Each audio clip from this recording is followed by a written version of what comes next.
Sometimes we just need to feel better.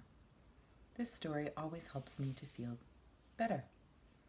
It's me, Mrs. Kieffer. I'm going to read a story to you. This is called Zen Shorts, and it's by John J. Muth. Zen Shorts. Short has a double meaning, like shorts that you wear, and also short like small or not long. Here we go. Oh, that's not going to work. Let's try that again. Sorry, trying. Here we go. Michael, there's a bear outside, said Carl. A what? Called Michael.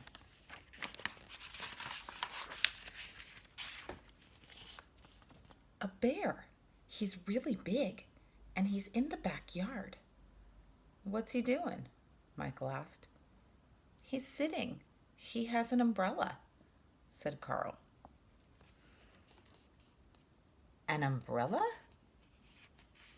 Oh, Michael got interested. Here he comes.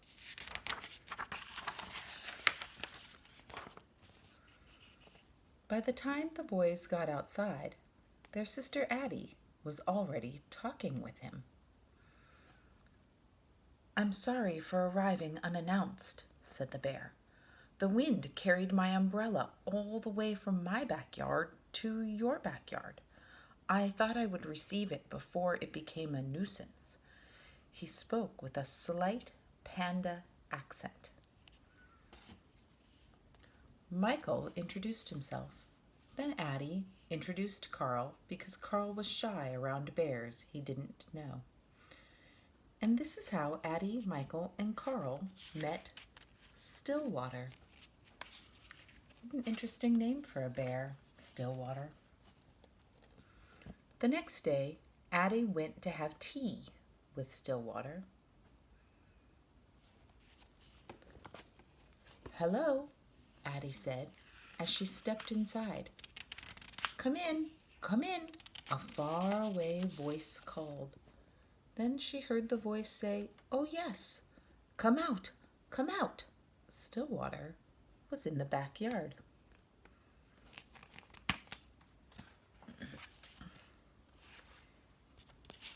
He was in a tent. This is a birthday present from my Uncle Ray, Stillwater said. He always gives presents on his birthday to celebrate the day he was born. I like it so much that I'm not staying in my house right now. Stillwater invited Addie to sit with him. You brought me some cake, said Stillwater. That was very nice of you. Is it your birthday? He asked. No, said Addie. It's not mine either, said Stillwater. But let me give you a gift for my uncle's birthday. I will tell you a story. Oh, the pictures and colors change because now Stillwater's telling a story.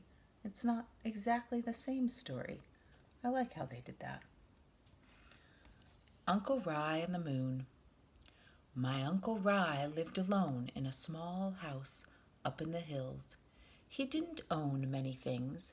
He lived a simple life. One evening, he discovered he had a visitor.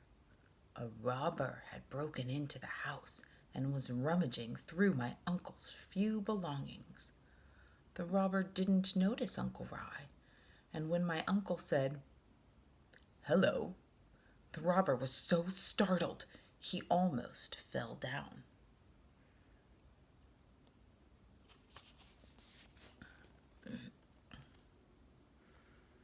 My uncle smiled at the robber and shook his hand. Welcome, welcome. How nice of you to visit. The robber opened his mouth to speak, but he couldn't think of anything to say, because Rye never lets anyone leave empty-handed. He looked around the tiny hut for a gift for the robber, but there was nothing to give. The robber began to back toward the door. He wanted to leave. At last, Uncle Rye knew what to do. He took off his only robe, which was old and tattered. Here, he said, Please, take this."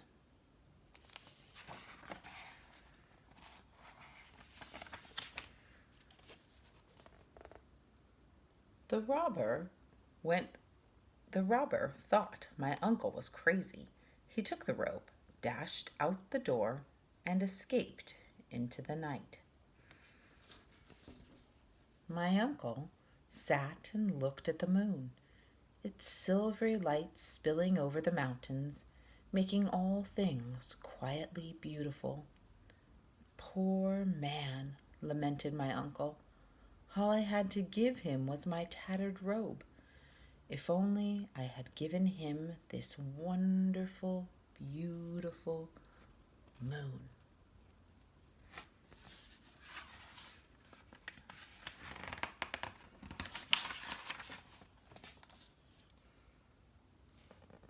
"Your uncle sounds nice," said Addie. "I don't think I could have given away my only robe."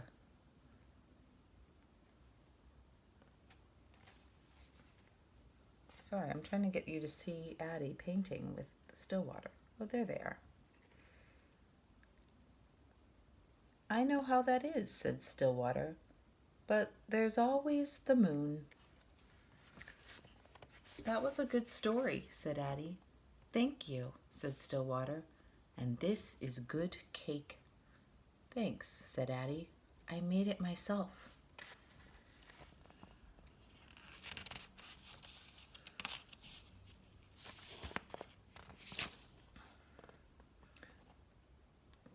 The next day, Michael went to see Stillwater. "Here I am," Stillwater called from the tree. "Can I come up?" asked Michael. "If you are careful," said Stillwater.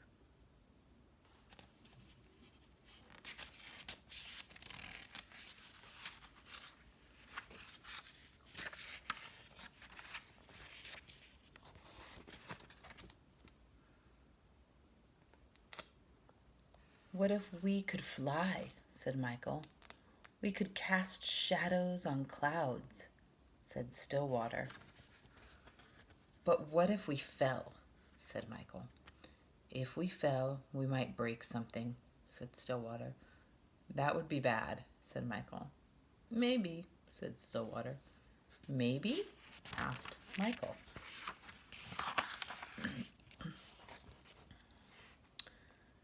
The farmer's luck. There was once an old farmer who had worked his crops for many years. One day his horse ran away. Upon hearing the news, his neighbors came to visit. "Such bad luck," they said sympathetically. "Maybe," the farmer replied. The next morning the horse returned, bringing with it two other wild horses. "Such good luck!" the neighbors exclaimed. "Maybe," replied the farmer. The following day his son tried to ride one of the untamed horses, was thrown off and broke his leg. Again the neighbors came to offer their sympathy on his misfortune. "Such bad luck," they said. "Maybe," answered the farmer. The day after that, military officials came to the village to draft young men into the army to fight in a war. Seeing that the son's leg was broken, they passed him by. "Such good luck!" cried the neighbors. "Maybe," said the farmer.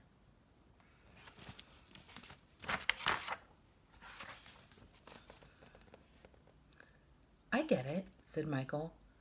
"Maybe good luck and bad luck are all mixed up. You never know what will happen next." "Yes," Stillwater agreed.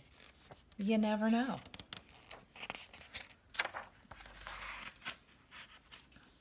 The day after that, Carl went to visit Stillwater. Michael said, "I couldn't bring over our stuff to go swimming. I'm mad at Michael. He's always telling me what to do. So I brought everything." Said Stillwater. "It's a little pool. I don't know if all those things will fit." "Let's see," Carl said. Let's see, said Stillwater. Can you see how mad Carl is? Oh yeah, sometimes I feel mad like that. Frustrated. Stillwater looked at the pool. The things can go swimming, but we can't, he said. I brought too much stuff, said Carl. That's okay, said Stillwater. I'll help you carry it home later.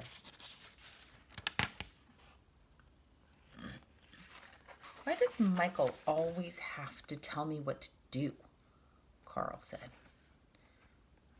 If he were here, I would climb up really high and I would jump on him like this.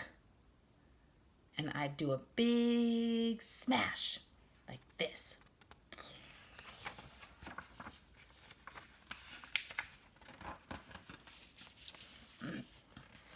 Later, Carl and Stillwater had tea. Carl, said Stillwater, you spent the whole day being angry with Michael. Did you notice how much fun we had? Carl watched the steam rise from his cup. I'm sorry I brought all this stuff, Carl said. You don't need to be sorry, said Stillwater. Right now, you need to carry, hold on tight, and I will tell you a story.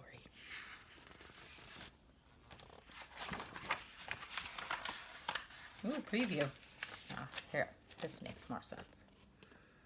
A heavy load.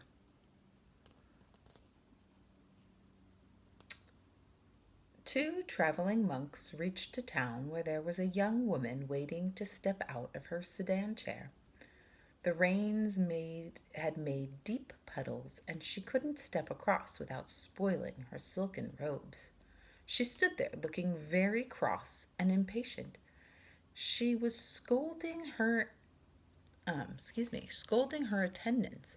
They had nowhere to place the packages they held for her, so they couldn't help her across the puddle. The younger monk noticed the woman, said nothing, and walked by. The older monk quickly picked her up and put her on his back, transported her across the water, and put her down on the other side. She didn't thank the older monk. She just shoved him out of the way and departed.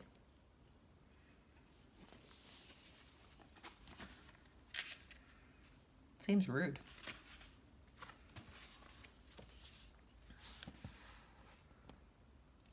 As they continued on their way, the young monk was brooding and preoccupied. After several hours, unable to hold his silence, he spoke out. That woman back there was very selfish and rude, but you picked her up on your back and carried her.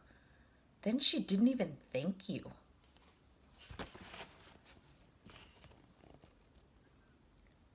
I set the woman down hours ago, the older monk replied.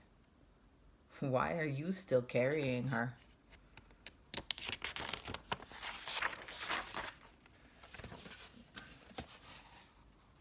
Sometimes we do that.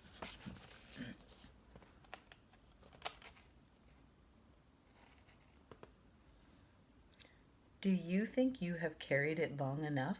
Asked Stillwater. Yes, said Carl. Good, said Stillwater. And this is how Addie, Michael, Carl, and Stillwater became friends.